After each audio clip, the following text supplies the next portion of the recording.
All right. So we're going to give it about another minute for everybody to get here. While we're getting ready for the rest of our friends to join us, could everybody do me the favor of getting their Google Classroom open? You don't need to have the slides open. I'll go ahead and get those open for you. You guys can follow along with me. And then we will go ahead and transition over to today's actual assignment. We're going to review what we learned because we were missing several people on Monday. And so we're going to review what we learned. You guys have also slept and eaten since then. And I know that for sixth graders, every time you eat and every time you sleep, you tend to forget what you did the day before. So what we'll do is we'll devote a little bit of time to remembering what we went over on Monday so that we can be successful today.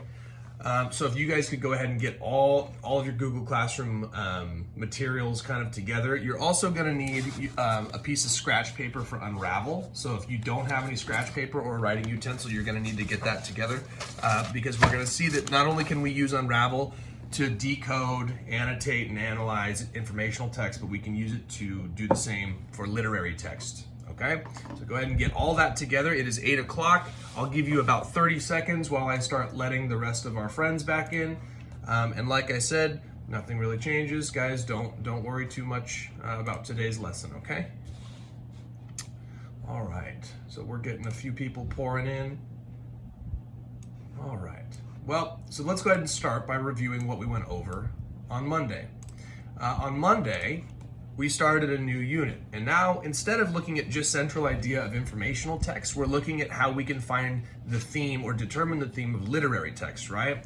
And we know that the driving question this week for this unit, and it's going to be one that we revisit time and time again, is the idea of how we can use our reading skills to increase our literary intelligence quotient, right? How do we become stronger, more critically thinking readers? Okay, so here's what you're gonna need: Chromebook. You're gonna need the slides, which you got open if you're following along with me. We're not gonna look at Tiana Scar today. I forgot to change that. We're gonna be looking at a short story called Rushmore. We will not worry so much about the tree map today because we'll do that with our annotations page in Unravel, so you don't need a digital copy of that. You'll have the Google Forms exit ticket at the end of the lesson as usual, and then the scratch paper for Unravel. So you need all of those things to be successful this morning, okay?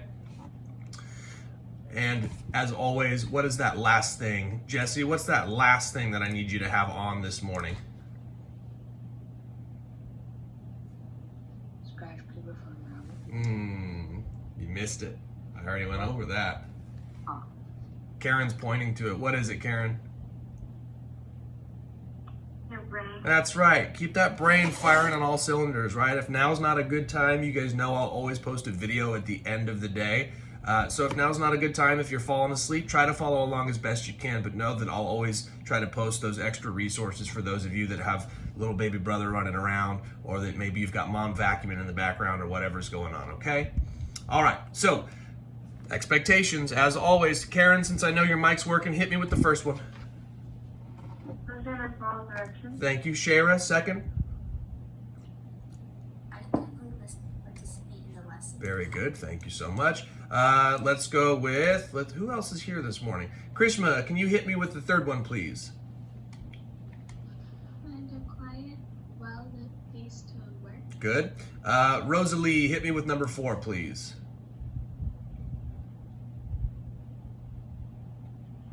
Cameras on, microphones muted. Absolutely. Thank you. And last but not least, Alexander Juarez, what's that last one? Soar at all times. That's right. Let's show ourselves the respect we deserve by taking our education seriously. Let's devote the attention and the effort to being on task right now. Let's develop those study habits by acting responsibly right now, and let's reach for personal best. I appreciate you guys being here. Gabrielle, I see you're yawning. I know it's early. My youngest really was struggling this morning. So do your best, do as best you can. If the lesson isn't sticky for you by the end, you know you've got a video that you can lean on later this afternoon, okay? All right. Primary objective. Again, we already went over this week. We're just gonna kind of cruise through this. We need to be able to determine the theme or the central idea of a literary text through really deep analysis, right, of the key details. And while we're kind of phasing into this new skill, we need to be able to understand and apply the academic vocabulary that we're developing, right? And that we have developed throughout the year so far. And you guys have developed quite a bit of it, right? We know the difference between a literary text and an informational text. Shayra, what is one difference between a literary text and an informational text? You can use these examples that I have here. We've got a picture of Freak the Mighty and then a life science textbook cover. What would be the different purposes of each of these? What do you think, Shayra? So the life science one has more explicit information about things, and the Freak the Mighty book is more giving us clues and details, telling so we could figure out the theme of the story. Excellent. Wow. Okay, so you're telling me that we can use kind of explicit information in a life science textbook, right? That it's going to be spelled out clearly for us. Whereas with a literary text like a novel, those details might be more implicit or kind of implied, right? And that we kind of have to extrapolate or make inferences about what the theme or the central idea is. Very good. Can we learn from both informational and from literary text, Shayra? Yeah, we can. We can, right? We learn about the world around us from both, but just in different ways, right? The life science book is going to give us an idea maybe of how life got started, how it's proliferated, how it's adapted and evolved, things like natural selection and all the mechanisms of evolution, right? But Freak the Mighty, or a novel, or a short story, or a poem, or a play, can we learn about ourselves and the world around us through those things as well, Gabriella? You're nodding yes. Yeah. Gabriella, can you give me an example of something you may have learned from Freak the Mighty? Or what one of the main messages or themes of Freak the Mighty might be? Appearances are not everything. I love it. Did you guys hear how she boiled that down to like a bumper sticker size? Appearances aren't everything, right? Freak, Kevin in our story, he may be a 2-foot tall boy with health issues and disabilities, but we see by the end of the novel, he's able to vanquish a convicted murderer using nothing more than his brain and a squirt gun full of curry powder, right? What an amazing story. So yeah, exactly. We know that there's a difference between literary and informational text. We know there are differences between, but we know there's a good amount of crossover territory where we can learn. You guys have also learned about plot, right? And what is plot? Alexander Juarez, if we're talking about plot, what is it we're talking about? Like the main detail of the story, like what it's gonna be like about. The main details of the story itself, right? What happens first, next, then, and last. And do we remember kind of what analogy we use, Alexander, to kind of describe basic plot structure? Do we know what shape we kind of follow? Like a roller coaster. Yeah, roller coaster. What's another shape that we can follow if we're talking about plot? We do talk about roller coasters. Natalie Cervantes, what does this shape look like to you here?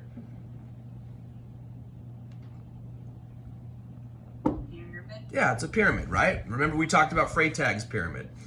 We know that we begin with exposition, we rise up through the rising action, we hit that climax, we go through the falling action and the resolution. By now you guys are sick of this. I can see Jeremiah's face going, dude, I know this already. And that's great.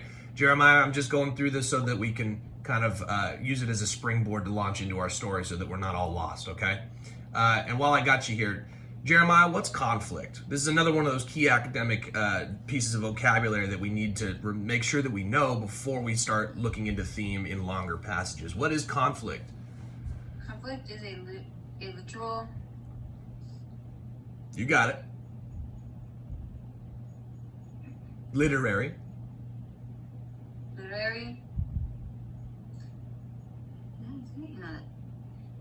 Element Yep. that involve a struggle between two Opposing. opposing forces, usually a protagonist Uh-huh. and That word is antagonist, right? You're good. You got it, man. I appreciate the effort. Yeah, when we talk about conflict, all we're really talking about is the clash between two forces, right? Batman versus the Joker, good versus evil, man versus nature, or woman versus nature, right? So we know that we won't be able to determine the theme of a story if we don't know what the problem is, right? We know with Stranger Things, the central conflict involves a group of friends that are going up against interdimensional monsters from the Upside Down, right? With Moana, the central conflict involves a young chieftain's daughter who's trying to save her island from dissolution, right? So we know that when we talk about conflict, we're just talking about the problems involved in the characters kind of rise up that plot pyramid, right? It sounds like you guys have a good idea of this stuff. Karen, what is explicit information? What's the difference between explicit and implicit? Can you give me a good idea of what explicit means? Explicit is information that's being told to you, and implicit is the one that's you clues finding out. Okay, cool. So explicit is told to you in full detail, right? Whereas implicit is just kind of hinted or suggested. And we do this naturally all the time, right? I actually got an email from Rosalie the other day, and her email said, "Mr. Stockman, are you okay?" And I couldn't tell why she was thinking that. And then I thought back on the previous period. And I guess my body language and my posture and my tone must have been conveying a sense of annoyance at the students that were struggling to get into their interim assessment, right? But did I come out and say that I was becoming irritated with repeating myself 45 times? No, I didn't have to. Rosalie was able to make an inference based on what I was hinting at or suggesting, right? And so that's what we would call implicit information. Very good. Cool. So, with all that said, and that's just some of the key academic vocabulary that you guys have chewed on and digested this year. There could be more. There's a lot more that I've taken out. But for the sake of time and preserving what little time we do have together, I want to get into the theme of today's short passage. So, what is a theme? Valeria, what is theme? Can you give me an idea? And you can either read it from the slide or put it in your own words. The theme is a message or the moral of a story, like a lesson of a story. Yeah, exactly. So you guys have been taught moral, right? And there is a bit of a difference between theme and moral, and we'll get into that throughout the year. But I think that thinking of theme through, looking at it through the lens of moral is actually a really good way to start thinking about this, Valeria. And I'm glad that you bring up that word moral, because you guys have heard moral tales or what we call fables your entire lives. How many of you guys know the story of the boy who cried wolf? Right? And isn't there a clear teachable lesson at the end of that story? Isn't the lesson, don't be a liar or you'll end up getting eaten, right? You guys have heard the tale of the frog and the scorpion, right? Where the scorpion tells the frog, "Hey, I gotta cross this river. Can I ride on your back?" And the frog says, "No, you can't ride on my back. You'll sting me." Well, the scorpion says, "Why would I sting you? That'll kill us both. We'll both sink to the bottom and we'll both die." And the frog says, "Okay, hop on my back." Well, they get about halfway across the river, and what does the scorpion do? He stings the frog. And as they're going down, the frog says, "Why did you do that? We're now both going to die." And the scorpion says, "It's in my nature," right? The moral of the story is there are certain things in our nature that we can't help, right? There are certain dangerous patterns that we're kind of doomed to repeat as maybe a species or as individuals, right? That's a scary moral. But we know that morals and theme have a good amount of crossover territory, and I like that Valeria brought up that word moral. What was the example we talked about earlier this week? What story did we talk about earlier this week about a clear theme? What superhero has like his theme plastered in bumper sticker form, Jesse? Say that a little bit louder. Spider-Man. Spider-Man. What is what is the theme of Spider-Man, and what are the central ideas or themes of the story of Spider-Man? Say it louder. Whoever said it, say it loud. With great power comes great responsibility. With great power comes great responsibility. And one thing I want to draw your attention to before we go to read our story, because we're going to launch right into our story now. Anywhere in that theme, with great power comes great responsibility, do we hear Spider-Man's name or Peter Parker's name anywhere in there? No. So what I want to draw your attention to is the idea that theme is universal, right? Just like this phone charger that I have here, it'll fit in any plug in my house and it is compatible with any phone charger in my house, right? Universal means it applies to Jesse as much as it applies to Shayra. Now, what I want to draw your attention to is with great power comes great responsibility. Can that idea be applied to Shayra as much as it applies to Jesse? Let's just say tomorrow, Jesse wakes up and he's got superpowers, right? We know Jesse does kind of have superpowers. He is pretty super, right? Look at him flex. Look at those muscles. Jesse, you're intimidating me, man. Don't make me feel lesser, okay? Atta boy. So Jesse, if you woke up tomorrow with all these special powers and you decided to use them to rob banks, steal cars, push little grandmas down in the gutter, kidnap puppies and drop them from huge heights, what would you be following this idea of using your powers responsibly?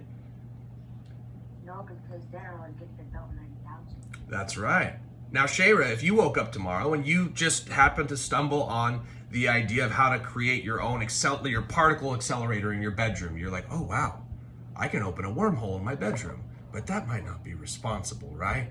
I may not want to use these powers this way, right? So do you see what I'm saying? Where the idea of using great power responsibly, it can be applied to anybody at any time, right? Shayra, I love that she takes ownership of this class, that she helps to lead our class discussion. Same with Jess.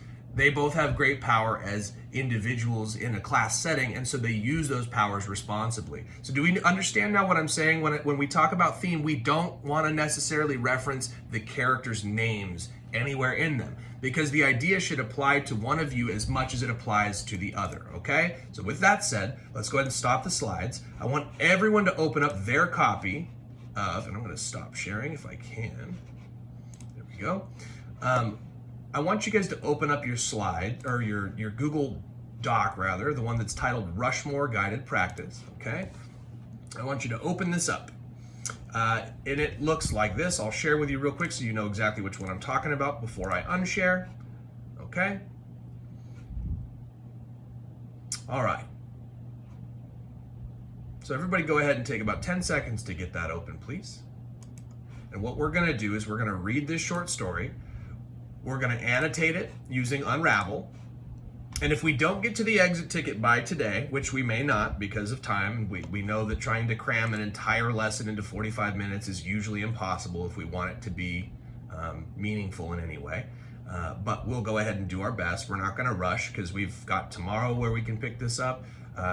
We've got later this afternoon if we need to. I can always make a video and post it. So we've got all the resources and time in the world. So don't trip if we don't get to the exit ticket by today, okay? All right, looks like everybody has it open. Good job. Okay, so get your annotations page nearby, because before we start to read, what do we always want to do when we have long passages with a question set? Let's see here. Who is up and ready to go? Go ahead, Valeria. What is it that we want to do before we start to kind of read? What strategy, what close reading strategy do we use? We have to use Unravel. Yeah, we have to use Unravel, right? And I know it's time consuming, but I think that most of you would agree that if we put in the time on the front end of the activity, by the time we get to the question set, the questions start to kind of answer themselves, don't they? So let's go ahead and start. What does the U in Unravel stand for? Francisco, what does that first letter stand for? Let's get our annotations page going.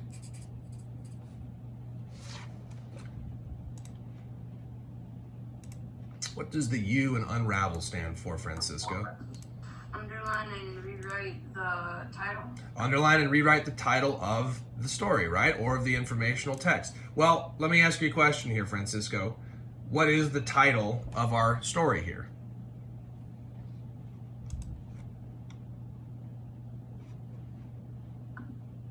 Rushmore? Rushmore. Okay, so let's go ahead and add that to the annotations page. The title of the passage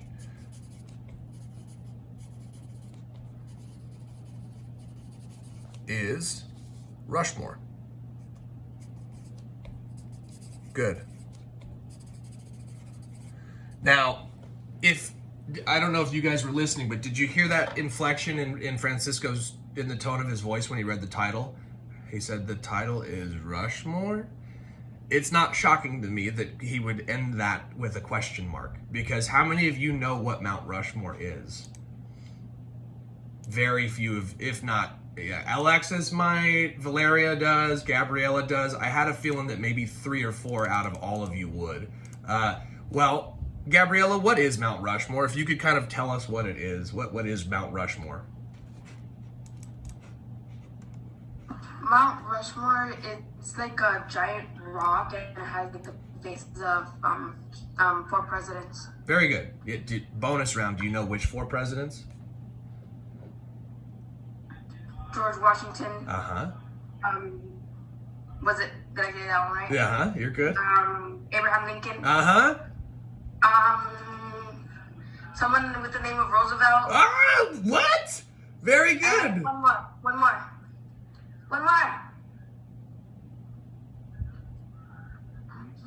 I got it. Okay.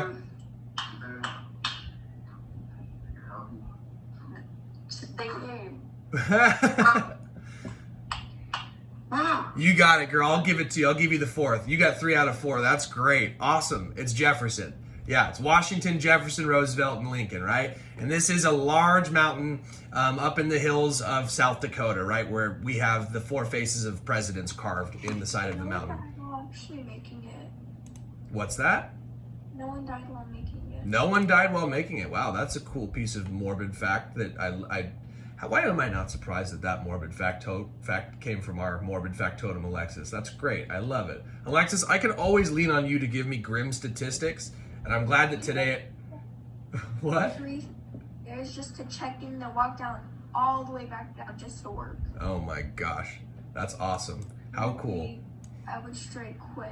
I love that Gabriella knew 3 out of the 4 presidents' name, and Alexis is keeping tabs on how many folks perished. This is what I love about this class. You guys check all the boxes. I love it. So now that we know what Rushmore refers to, what the title refers to, let's go ahead and now make a prediction about the text. And what its central idea or theme might be. Well, we can look in a few places other than the title. Take a look at my screen. Do you guys see what words has the author highlighted in our text?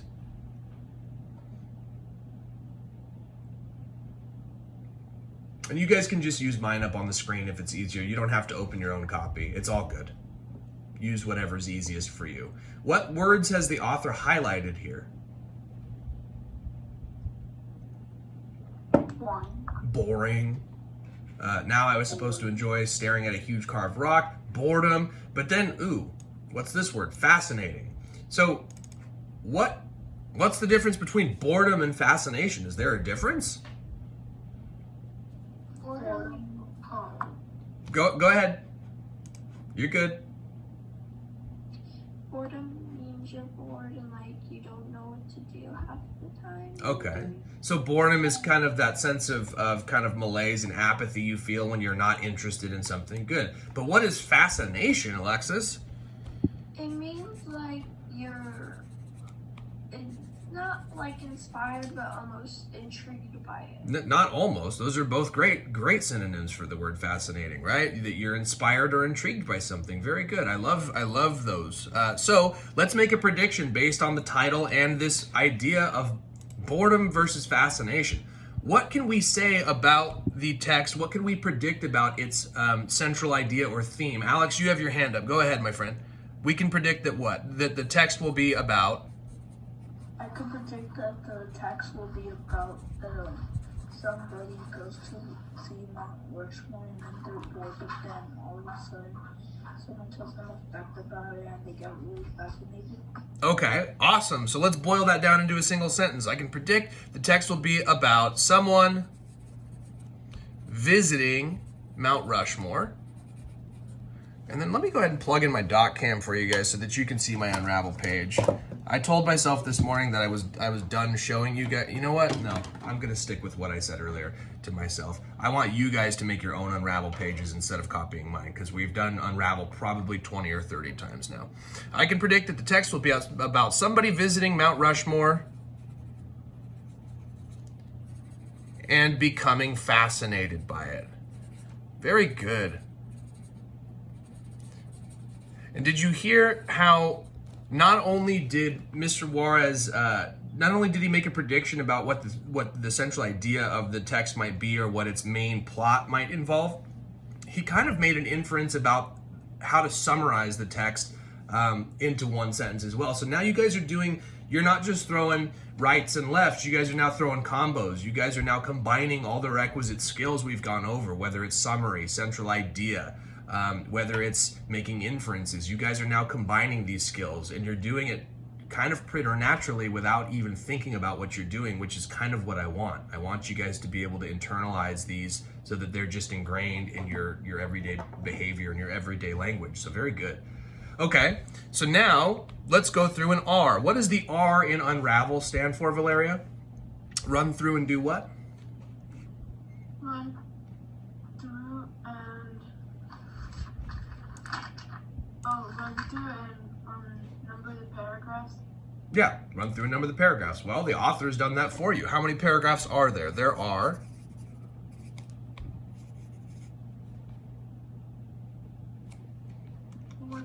4 paragraphs. Very good. There are 4 paragraphs in the text, right? Very good. Now that brings us to the first A. And Gabriella, what's our first A stand for? It's a question. Are you reading the questions? All right. Well, let's go ahead and open up that question bank that I've given you in your exit ticket. Are we reading the questions? Well, looks like we've got 3 questions. Looks like one of them is multiple choice. Looks like the second is multiple choice, and the third is what we call multiple choice, multiple response, or checkbox, right? Those are those ones that some of you guys fall apart on because you forget to check more than one box. You guys find one suitable answer and move on. But when you see boxes like these, you know your brain should already be telling you, I need to go through each of these, right?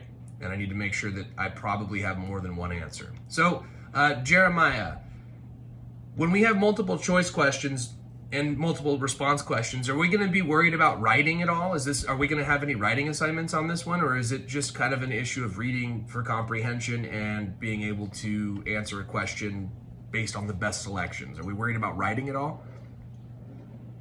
No. No, exactly. So, Merry Christmas, easy assignment, right? Because by the time we get done with Unravel, we have everything we need for these questions to start to answer themselves. So, for that first A on your annotations page, let's go ahead and read these questions. In the story, the narrator's feelings are clues about the story's central idea. Which sentence from the story shares an important detail about the author's feelings? All right, so this is clearly a question about central idea and key details, right? So I'm going to add that to my annotations page, that there's a question about central idea and key details. Okay? And that means that if by the time I've read this, I can't determine the central idea of the text and point to the key details that support that central idea, that something has gone wrong and I need to go back and dive back into the text, right? And try reading it with a different mindset or a different purpose in mind. All right. Well, the second question then, which of the following sentences best states the theme about human behavior as described in Rushmore? So question 2 is a question about theme and human behavior. Meaning, what can we learn about how people act by reading this story? Okay, so make sure you're adding that to your annotations page.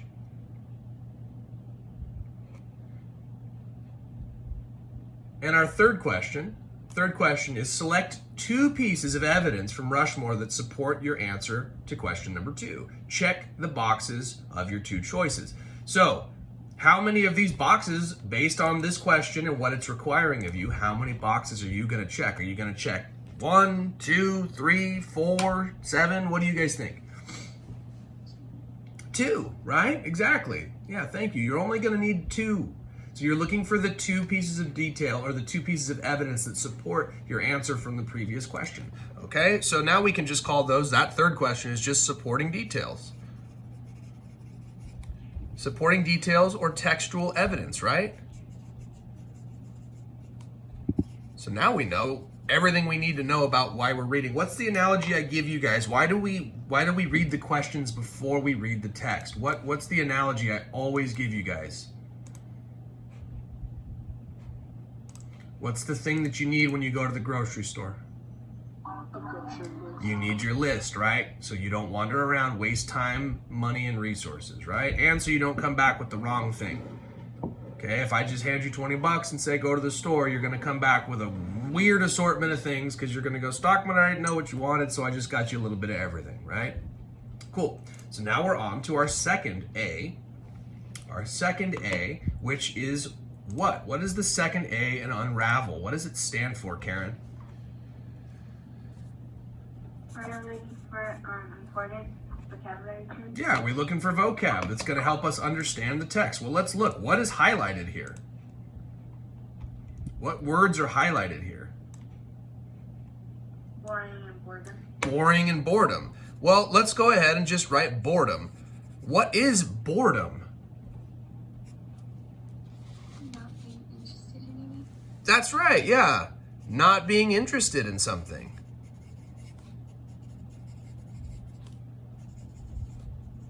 Not being interested in something. Very good. All right. Well, what's this other word that's highlighted here? Fascinating. Fascinating. And what does it mean to be fascinated with something? We can call this fascination. What is this? What is fascination, Karen? When you're interested in something. Then when you are not just interested, right, but enamored of something, when you're like very interested. So we can say when you're very interested in something.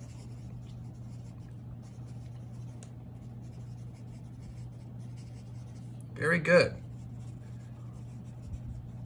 Cool. So get those two words. And those two words are going to be crucial for understanding the theme of this story, okay? Because what we're going to do is we're going to analyze as we read how our character changes from the beginning of the story to the end of the story. And based on these two words, you could probably make an inference, which I shouldn't say probably, Alexander already did. Alexander already made the inference that the main character of this story will develop along the trajectory of starting off bored and becoming fascinated by Mount Rushmore, right? And we're going to see if that inference is true. We're going to see if that prediction is true, okay? So go ahead and get those two vocab words copied down. It's 8:30. It looks like we're going to have just enough time to read this text together once for understanding. And we probably will be able to get through our exit ticket on time too, so that you guys can get a couple easy points for this morning, okay? So go ahead and get that done quickly so that we can move on. And as you do, get ready to venture through the text.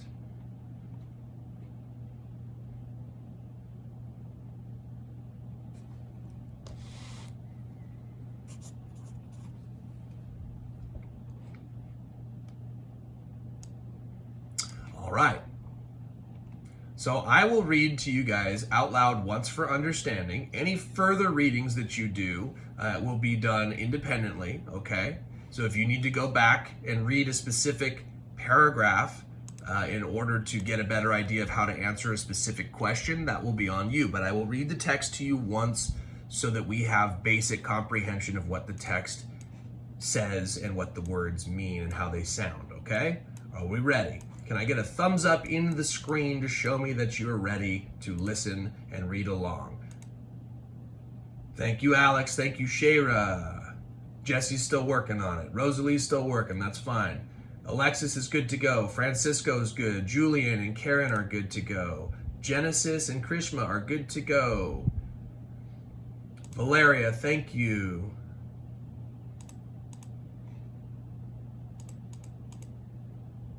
Excellent. Okay. So here we go. Rushmore by Mark Santiago. This summer, my parents planned a trip for us to visit Mount Rushmore. Our 6th grade class had studied Mount Rushmore, and a visit there sounded really boring. Last summer, we went to a theme park, and I went on about 50 rides. Now I was supposed to enjoy staring at a huge carved rock? As we drove to the airport, I prepared myself for the boredom that I would have to endure over the next week. Ooh, have to endure. Yikes. How does this kid feel so far about his family trip to Rushmore? Is he like stoked? Is he packing all of his favorite, I'm gonna get a suntan, I'm gonna climb up Mount Rushmore, I'm gonna take a picture with Jefferson. How does he feel about his visit to Mount Rushmore so far? He feels Like it's gonna be Yeah, he's going, this is gonna suck, right? But what words draw our attention to that idea that he is not excited? have to endure. Yeah, have to endure. By the way, things that we have to endure are like trips to the dentist, right? Having teeth pulled, having cavities filled. Those are things that we endure. Having to I don't know, have surgery on broken bones, have pins put in and stuff. Those are things that we endure. When we talk about enduring, we're talking about pain. We're talking about surviving pain by just kind of silently dealing with it. That's what it means to endure, is to kind of ride out something that's unpleasant or painful. So is this kid just bored, or is he like, he's doing that typical young preteen thing where he's, I hate my parents, I don't want to go to Rushmore, it sucks. Right? Okay. So, as we drove to the airport, I prepared myself for the boredom that I would have to endure over the next week. A few hours later, we landed in Rapid City, and we spent the afternoon driving through a wildlife park where we saw all kinds of amazing creatures. I was starting to think this trip might not be a huge waste of time after all. What word did he just use there? Amazing. So this paragraph is where we start to see character change, right? This is where our character starts to develop and change. His boredom is very quickly giving way to feelings of fascination and amazement, right? Okay, here we go. So, seeing the animals was fascinating, but nothing could prepare me for what we saw the next day. We drove about 30 miles to Mount Rushmore. I knew that Mount Rushmore was a mountain with the faces of the presidents George Washington, Thomas Jefferson, Theodore Roosevelt, and Abraham Lincoln carved into its side. And I've seen statues of famous people before. I didn't know why this would be any different, but boy, did I find out. I'm going to go ahead and highlight, boy, did I find out. What kind of punctuation mark does he end this sentence with? Exclamation. An exclamation mark. And you guys have been taught that an exclamation mark it denotes excitement, and it does, but it also literally means that you're yelling. So anytime you send a text message with like 30 exclamation marks, it means that you're screaming at the person on the other end of the phone. So just keep that in mind. So now not only is he excited, but he's screaming at us about it. He literally just went, boy, did I find out, right? When I saw the monument for the first time, I felt frozen in my tracks. Mount Rushmore is simply majestic. Does anyone know what the word majestic means? It means Yeah, amazing, beautiful, right? Having or showing impressive beauty or dignity.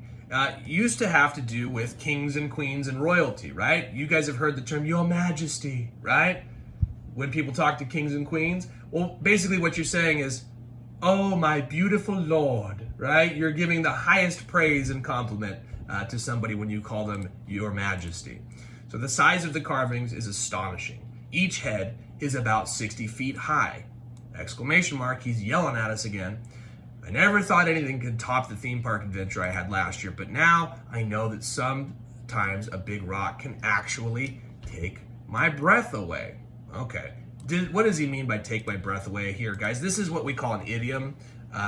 Does it literally mean that, like, looking at there's some magical power that the mountain has to snatch the breath out of your lungs and suffocate you? Is that what it means? What is it? No. Shayra, what does it mean to take someone's breath away? What sound would somebody make if their breath has been taken away? When they take their breath away, it's an idiom showing that because you're so amazed that you're left astonished, Yeah. your mouth open. Beautifully said. It's an idiom that shows that you're so astonished that you're like, right? Has anyone ever experienced this where you've been so, no, you guys are the generation that's not impressed by anything, right? Nothing impresses me. I'm looking at Jeremiah and he's spinning his head around in his chair like the Exorcist right now. You're freaking me out, man. All right, good. So we've read the text once for understanding. So we've got enough time right now if we want to dive into the exit ticket together. I'm not going to answer any of the questions for you, but we should have a good understanding. Now that we have ventured through the text, we can eliminate incorrect answers and let the questions answer themselves. And I think you'll find that now that we've unraveled and read, these are going to answer themselves. So, in this story, the narrator's feelings are clues about the story's central idea. Which sentence from the story shares an important detail about the author's feelings? So let's look at this hint. Which sentence describes how the narrator initially feels, meaning how he feels at first, about the trip to Rushmore? Okay, so let me read these. Last summer we went to a theme park and I went on about 50 rides. Well, does this sentence have anything to do with how the author feels? No. No, I don't hear anything that describes, at least explicitly, how the author feels. Our 6th grade class had studied Mount Rushmore and a visit there sounded really boring. Ooh, is there an emotion in there? Yeah. Okay, so we know that B is at least stronger than A. So let's move on to C and D though, just to make sure there's not something better that we can select. This summer, my parents planned a trip for us to visit Mount Rushmore. Is there any emotion involved in that sentence? No. No, it's just a basic, my parents planned us a trip, right? I've seen statues of famous people before. Is there anything inherently emotional about that statement? No. No, not a thing. So what is the only answer that makes any sense here, guys? B. B, right? Exactly.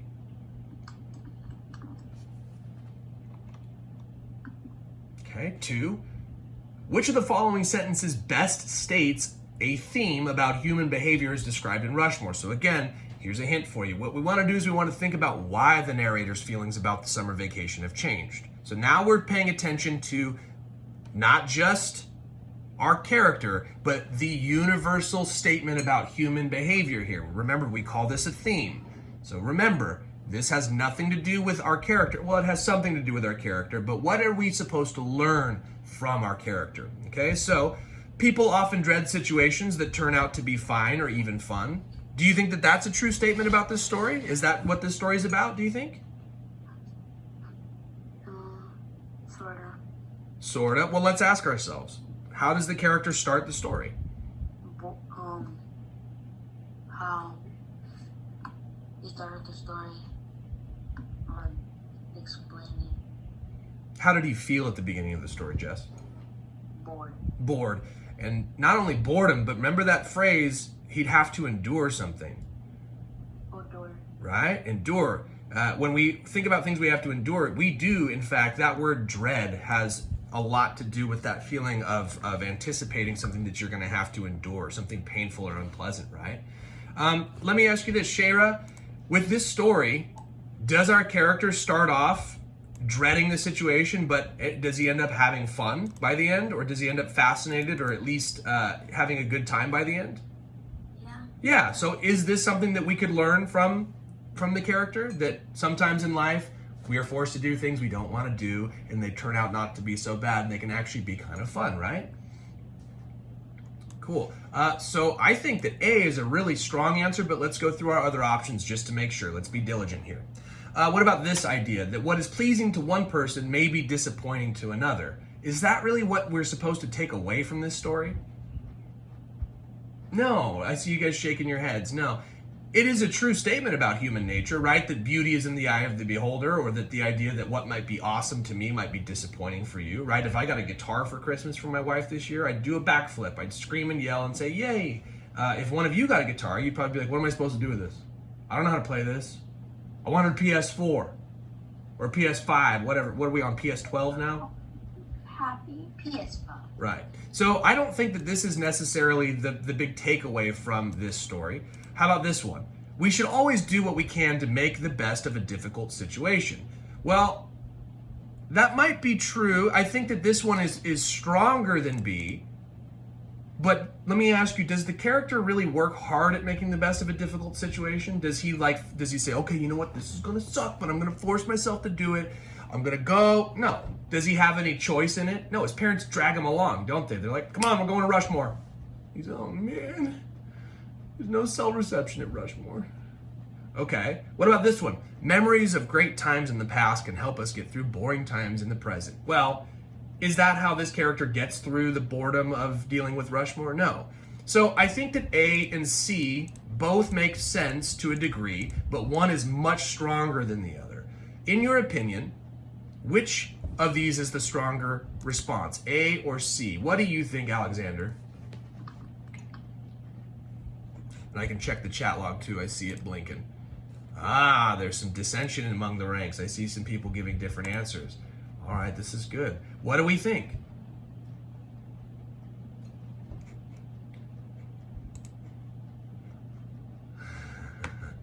I'm seeing almost overwhelmingly A. Julian has posted C several times, and I don't know if he's pretending to be different people, like if he's voting how people try to vote sometimes with, fake mustaches. And no, I've not already voted. No, this is my first time. No, I think that A is the stronger of the two options here, right? Because our character does dread the situation, but it turns out to be fine and actually fun by the end. It is true that we should always do what we can to make the best of difficult situations, but we didn't hear anything in the story about the author saying, you know what, I'm going to do my best to make sure that I make the best of this. I'm not... Julian just typed, okay, well, you got me there. Thanks. Thanks for owning it, Julian. I appreciate you. Yeah, so A is the strongest answer here. Now, I'm going to leave you to answer question 3 on your own. So you've got 2 easy points as long as you followed along with us today, and you'll get your third to demonstrate that you truly understand what it is that we're doing by selecting 2 pieces of evidence that support our answer from question number 2. It is 8:44 right now. We're going to end the Zoom at 8:45. I will give you until 9 o'clock to finish question 3. I will give you until 9 o'clock to finish question number 3.